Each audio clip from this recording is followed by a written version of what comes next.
शब्द संस्कृति के इस मंच पर आपका स्वागत है। क्या आपको भी स्कूली दिनों में व्याकरण की परिभाषाएं और व्याकरण के नियम रटवाए जाते थे? उदाहरण के लिए किसी व्यक्ति, वस्तु, स्थान के नाम को संज्ञा कहते हैं। हम सब ने इसे तोते की तरह रटा है। हाल यह है कि अध्यापक रटवाता है और विद्यार्थी उसे रट लेता है, परीक्षा में लिख देता है और कुछ समय बाद भूल जाता है।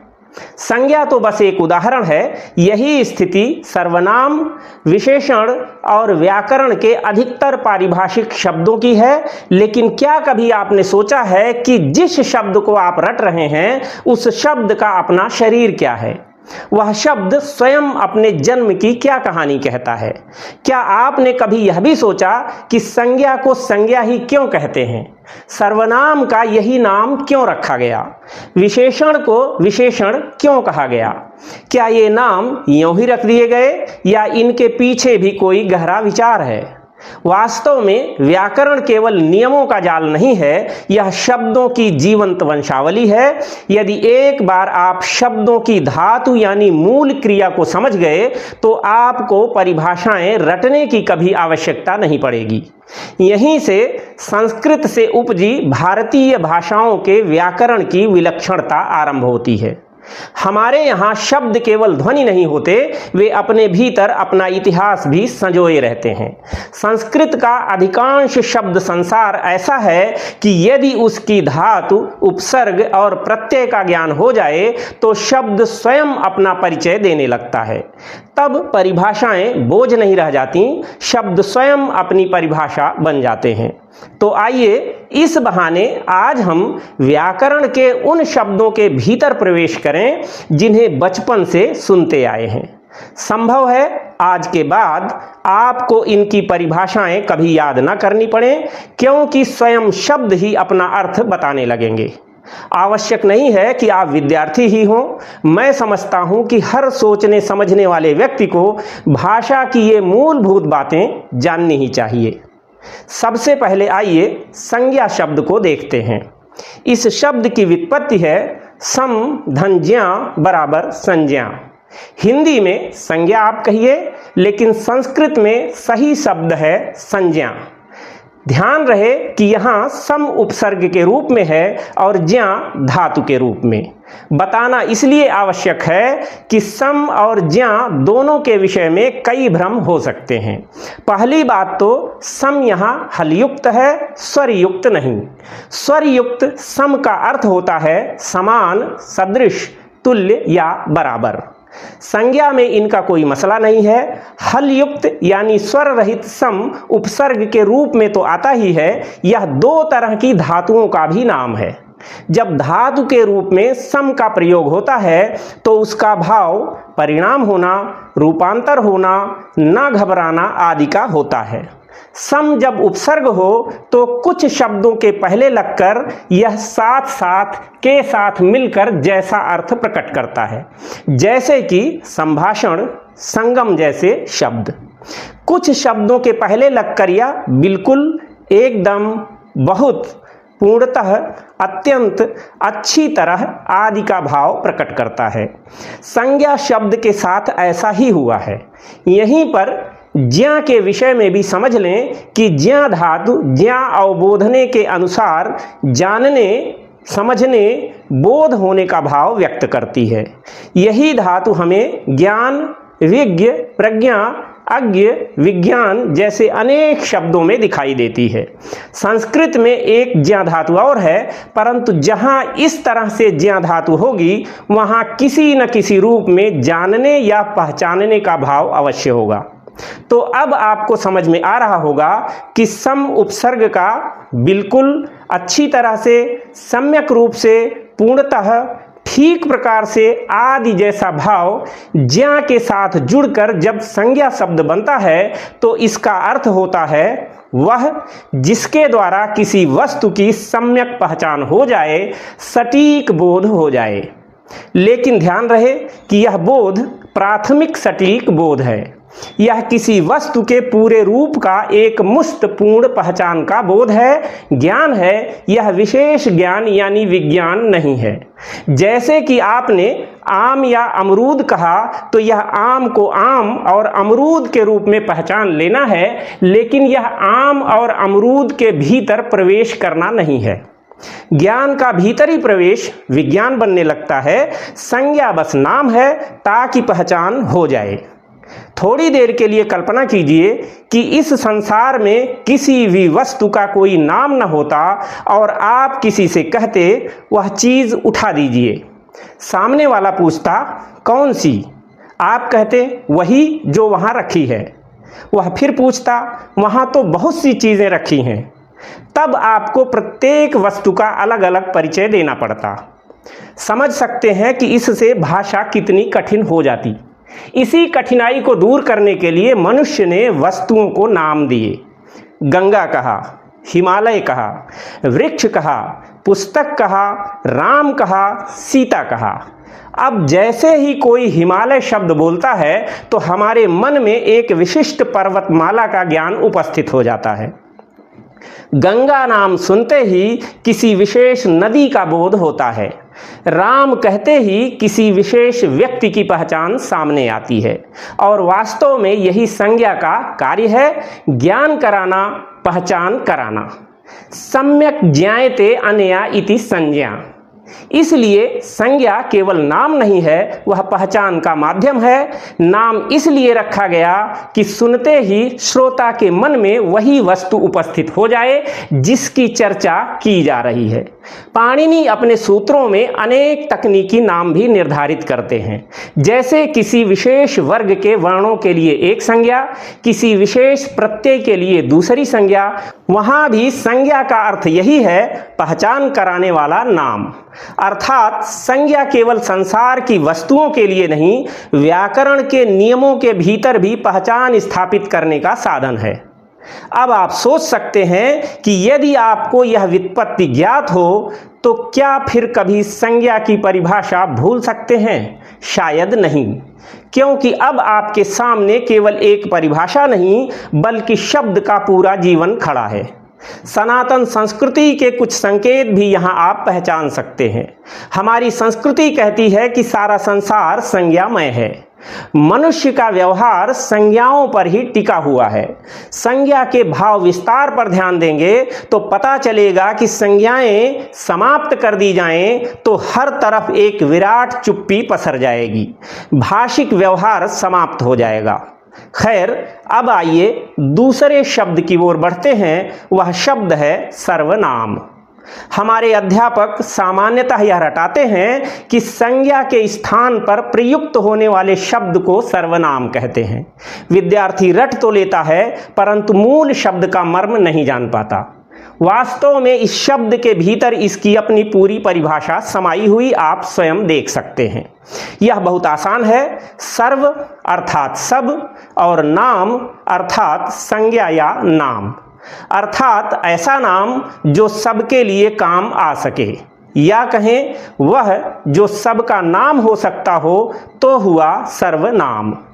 कल्पना कीजिए कि आप एक मित्र के विषय में बात कर रहे हैं और हर वाक्य में उसका पूरा नाम दोहराना पड़े। उदाहरण के लिए, मोहन आज बाजार गया, मोहन ने फल खरीदे, मोहन फिर घर लौटा, मोहन ने भोजन किया। सोचिए कि इससे भाषा कितनी बोझिल और अटपटी लगेगी। इसलिए भाषा ने एक अद्भुत उपाय निकाला। उसने कहा, एक बार नाम बता दो, उसके बाद वह कह दो, उसने कह दो, उसे कह दो।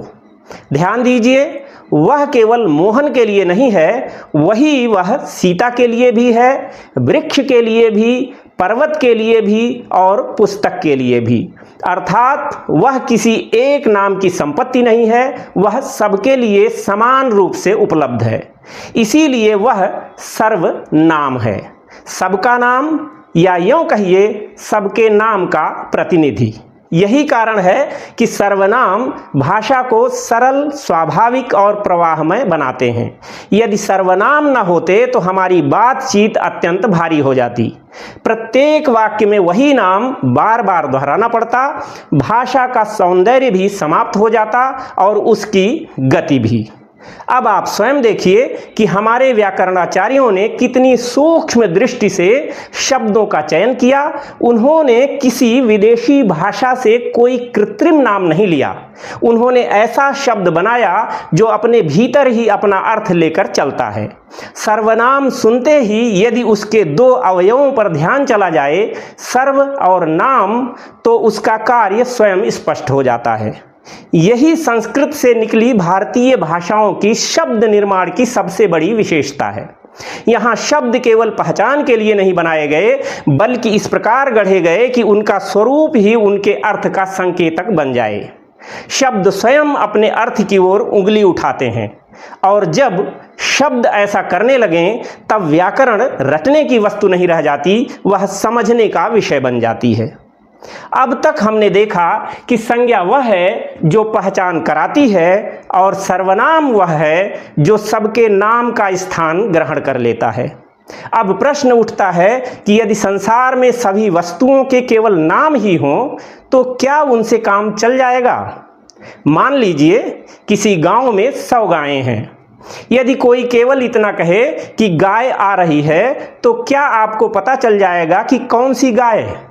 नहीं पता चलेगा, क्योंकि केवल नाम से पहचान का एक स्तर तो पूरा हो गया, पर अभी भी उस गाय की कोई विशेषता सामने नहीं आई।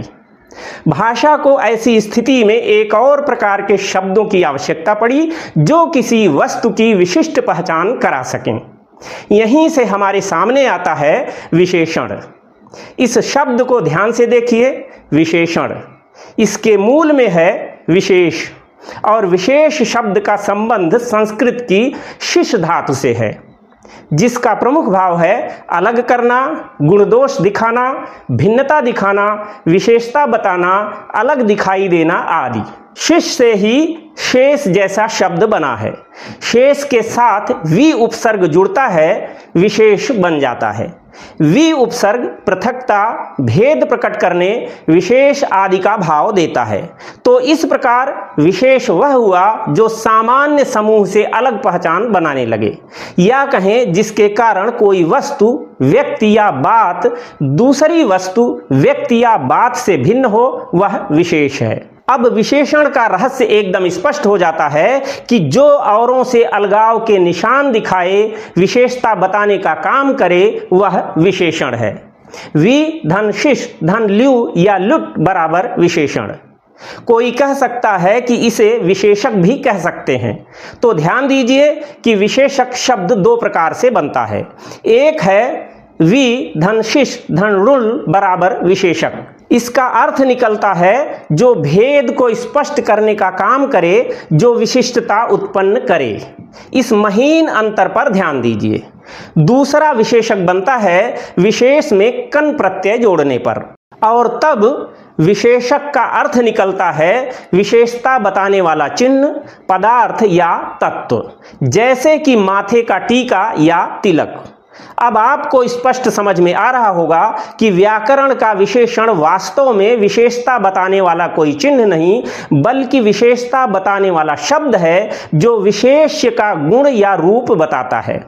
या ऐसा कह सकते हैं कि जो शब्द संज्ञा या सर्वनाम की विशेषता बतलाता हो, या उसे अन्य संज्ञाओं से पृथक स्थापित करता हो, औरों से अलग करके उसकी सीमा समझाता हो, वह विशेषण है। अब आप एक दृश्य की कल्पना कीजिए। किसी मैदान में 100 गायें चर रही हैं। कोई आपसे कहे वह गाय पकड़ कर ले आइए। आप असमंजस में पड़ जाएंगे, कौन सी गाय? पर यदि वह कहे वह सफेद गाय ले आइए, या जिसके माथे पर काला धब्बा है उसे ले आइए, तो अब पहचान सरल हो जाती है। गाय संज्ञा है, पर सफेद और काला वे शब्द हैं जिन्होंने उस गाय को अन्य गायों से अलग कर दिया। यही है विशेषण का वास्तविक कार्य। ध्यान दीजिए कि विशेषण किसी वस्तु में नई विशेषता उत्पन्न नहीं करता, वह केवल पहले से विद्यमान विशेषता को प्रकट करता है। आम पहले से भी मीठा था, विशेषण ने उसे मीठा नहीं बनाया, उसने केवल यह बता दिया कि यह खट्टा नहीं मीठा आम है। हिमालय पहले भी ऊंचा था, ऊंचा शब्द ने उसकी ऊंचाई उत्पन्न नहीं की, केवल उसे व्यक्त किया। यही कारण है कि विशेषण का कार्य वस्तु की विशिष्टता का बोध कराना है। यही बात मनुष्यों पर भी लागू होती है। यदि कोई कहे एक विद्वान व्यक्ति आए थे, तो व्यक्ति संज्ञा है पर विद्वान विशेषण है।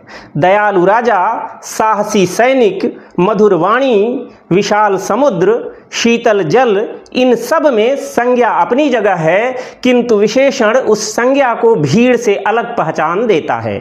वह बताता है कि किस रूप में उस संज्ञा को समझना है।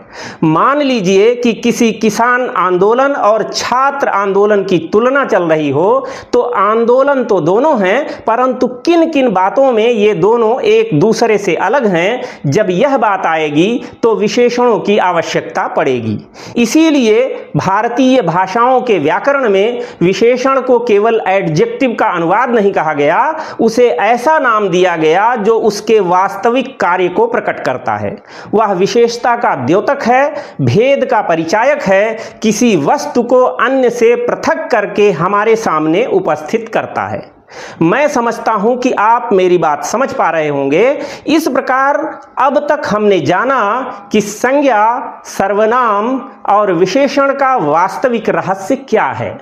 अब हम जानेंगे कि अव्यय, लिंग, वचन, उपसर्ग और प्रत्यय जैसे शब्द अपने भीतर कौन से रहस्य छिपाए हुए हैं और हमारे व्याकरणाचार्यों ने ये नाम क्यों निर्धारित किए।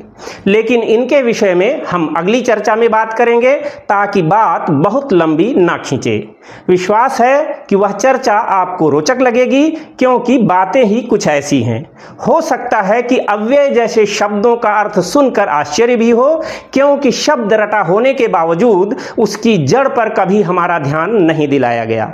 तो आज बस इतनी सी बात। पूरी बात धैर्य और ध्यानपूर्वक सुनने के लिए बहुत बहुत धन्यवाद।